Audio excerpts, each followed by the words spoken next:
नमस्कार, मी डॉक्टर कविता राणे. जेएम विशेष मध्ये आपल्या सर्वांचं स्वागत. बुलेटिनची सुरुवातीला बातमी आहे नाशिकमधून. नाशिकमधल्या एका आयटी कंपनीमध्ये लव जिहादचं प्रकरण समोर आले. महिला कर्मचाऱ्यांवर लैंगिक अत्याचार झालेत. पुरुष हिंदू कर्मचाऱ्यांवर गोमांस खाण्याची सक्ती झाली आहे. बळजबरीनं धर्मांतर करण्याचा प्रयत्न करण्यात आलाय. नाशिक पोलिसांकडून 7 जणांना या संदर्भात अटक करण्यात आलेली आहे. सगळे आरोपी या कंपनीमध्ये टीम लीडर या पदावर काम करत होते. या कंपनीतल्या महिला कर्मचाऱ्यांनी एचआर कडे तक्रारही केली होती, पण उपयोग झाला नाही.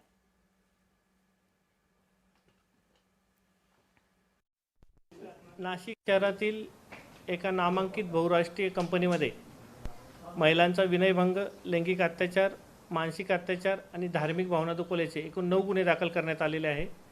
त्यामध्ये आत्तापर्यंत 6 आरोपींना अटक करण्यात आलेली असून गुन्ह्याचे गांभीर्य, व्याप्ती पाहता गुन्ह्याच्या तपासाकरता एसआयटी स्थापन करण्यात आलेली आहे. माननीय पोलीस आयुक्त श्री संदीप कर्णिक सर यांच्या आदेशान्वये एसआयटी स्थापन करण्यात आलेली असून पुढील तपास एसआयटी करत आहे. जे 8 फिर्याद आहे, प्रत्येक फिर्यादमध्ये नियर अबाउट सेमच फिर्याद आहे. वाईट नजरेने बघितलं, मी साडी नेसून आली तर सांगितलं आज लई भारी दिसते तू. ऑप्शन लँग्वेज यूज केलेली आहे. फक्त 354 जुना जो आहे म्हणजे नवीन 75 3 वर्षापर्यंत शिक्षा आहे. त्या रेपचं किंवा मोबाईलमध्ये क्लिपिंग किंवा काय व्हिडिओ शूटिंग केली असे आरोप नाही. आता या प्रकरणात कोणकोणते आरोपी आहेत त्यावर एक नजर टाकूया. आसिफ अन्सारी, शफी शेख, शाहरुख कुरेशी, रजा मेमन, तौसिफ अत्तर, दानिश शेख.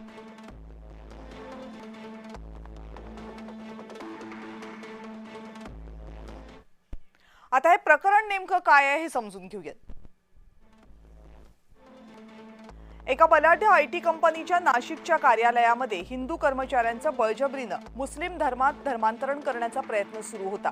हे सगळे आरोपी टीम लीड पदावर काम करत होते. अनेक महिला कर्मचाऱ्यांवर लैंगिक अत्याचार करण्यात आला, मानसिक छळ करण्यात आला. बुरखा घालण्याची सक्ती या कर्मचाऱ्यांना करण्यात आली. रमजानमध्ये रोजा ठेवण्याची सक्तीही केली जात होती. एका पुरुष कर्मचाऱ्याला हिंदू परंपरांवरून टोमणे मारले गेले. त्याला बळजबरीनं गोमांस खाण्यासाठी भाग पाडलं गेलं. कर्मचाऱ्यांनी एचआर कडे तक्रार केली तेव्हा तुम्ही जे केलं ते संमतीनं असं म्हणून एचआरनं हात झटकले. शेवटी या प्रकरणाची कुणकुण नाशिक पोलिसांच्या गुप्तचर विभागाला लागली. त्यानंतर विशेष ऑपरेशन राबवून अटक सत्र सुरू झालं.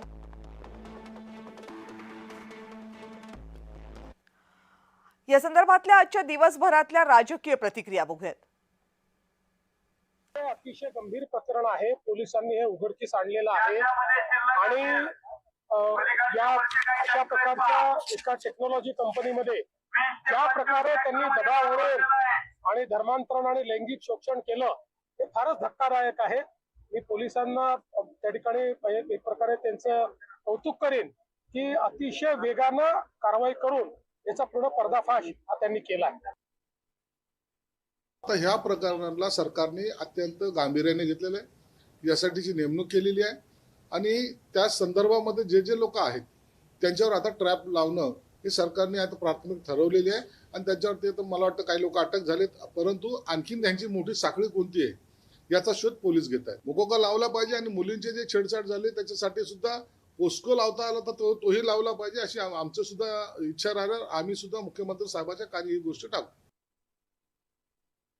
पोलीस जिथे जिथे ज्यांनी कायदा हातात घेतलेला आहे, अत्याचार अन्याय केला असेल त्या त्या ठिकाणी निश्चितपणे कडक कारवाई करतील. त्याच्यामध्ये कुठला धर्म कुठलं कर्म काहीही बघितलं जाणार नाही. त्यांनी चुकीचं काम केलं त्याबद्दल निश्चितपणे पोलीस त्यांच्यावर कारवाई करतील. त्याच्याबद्दल अजिबात शंका असण्याचं काहीही कारण नाही. आज मुख्यमंत्री देवेंद्र फडणवीसांचं सरकार आहे म्हणून 6च्या 6 आरोपी अटकेत आले आहेत. पण एकीकडे हे 6च्या 6 आरोपी मुस्लिम आहेत तर दुसरीकडे ज्यांचं शोषण झालंय त्या सगळ्या मुली हिंदू आहेत. आम्ही वारंवार सांगतो की हे जिहादी लोक कितीही मोठ्या पदावर गेले तरी कायम षडयंत्र रचत असतात. हे आज समोर आलंय. या निमित्ताने माझी महाराष्ट्रातल्या आमच्या सगळ्या माता भगिनींना विनंती आहे, ज्यांच्या ज्यांच्या बाबतीत असे प्रकार होत असतील, कुठे छळ होत असेल, आपण तात्काळ पुढे या आणि पोलिसात तक्रार द्या. या जिहाद्यांच्या नांग्या ठेचून काढाव्या लागतील. नाशिक म्हणजे महिलांच्या शोषणाचा आता एक अड्डाच झाला आहे.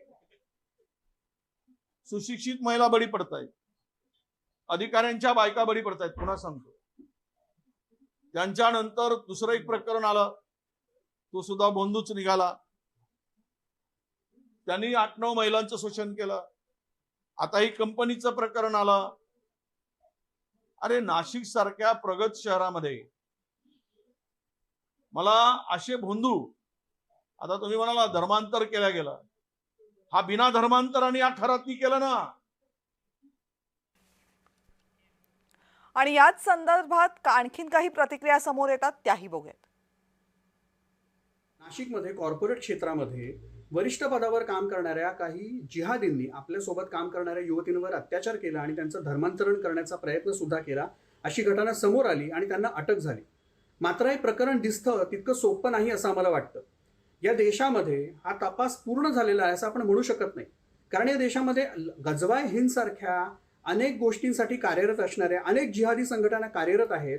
त्यांच्या माध्यमातून या सगळ्यांना जर अपॉइंट केलेलं नव्हतं ना, याचा सुद्धा तपास या सुरक्षा यंत्रणांनी करायला हवा. एका कॉर्पोरेट क्षेत्रामध्ये अशा प्रकारची घटना घडलेली आहे आणि इतर ठिकाणी असं होत नाही असं आपल्याला अजिबात म्हणता येणार नाही. त्यामुळे ठिकठिकाणी चौकशी पथकं आयोजित करून सरकारने याची सखोल चौकशी ठिकठिकाणी करावी. गेली 4 वर्ष हे प्रकरण होत असताना सरकारने जी काही पॉश कमिटी प्रत्येक कार्यालयामध्ये नियुक्त करायला सांगितलेली आहे, त्या पॉश कमिटीमध्ये या महिलांनी तक्रारी का केल्या नाहीत याची सुद्धा चौकशी व्हायला हवी. हिंदूंना सुद्धा आवाहन करावं वाटतं की इतक्या मोठ्या प्रमाणात अत्याचार होत असताना सुद्धा हिंदू शांत काय, समाज शांत का बसलाय? या संदर्भामध्ये अशा प्रकारच्या कॉर्पोरेट कंपन्या खरं तर बंदच व्हायला हव्यात. ज्या प्रकारचे गुन्हे आता सध्या घडत आहेत, ज्या प्रकारची अश्लीलता समाजामध्ये पसरवली जात आहे, या सगळ्याच्या विरोधात समाजाने एकत्रित येऊन कृती करणं आता अपेक्षित आहे. आपल्या संकुचित स्वार्थासाठी अशा प्रकारच्या गोष्टींना थारा देणं हे अजिबात सहन करण्यासारखं नाही.